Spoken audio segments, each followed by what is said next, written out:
College படிக்கும்போது எல்லாருமே இந்த பஸ்ஸு டாப்பில் வரதெல்லாம் ஒரு கெத்தாக நினச்சி அவனை பண்ணுறதில்ல நம்மளால ஒருத்தன். ஆனால் அவனை பார்க்கும்போது தான் தெரியும் அது எவ்வளோ பயப்படுறான்னு.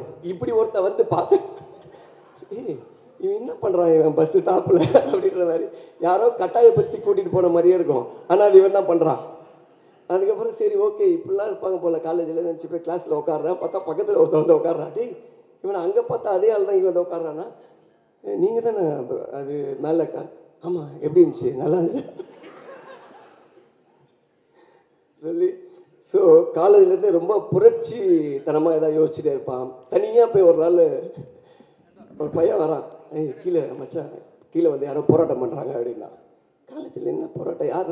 இவன் தான் சினிஷ் தான் போராட்டம். கீழே போய் பார்த்தா தனியாக நின்றுட்டு இருக்கான். தனியாக நின்றுட்டு எதுவோ மொத்தமாக மாற்ற சொல்கிறான். காலேஜ் டைமிங்கை மாற்ற சொல்கிறானா என்ன மாற்ற சொல்கிறான் எனக்கு தெரியல. என்னென்னமோ பேசுகிறான். மேலே இருந்து பசங்க வா மேலே எங்களை பார்த்து முறைக்கிறான். மேலே பார்த்து முறைச்சிட்டு அதுக்கப்புறம் மேலே என்னென்னமோ கூப்பிட்றோம்.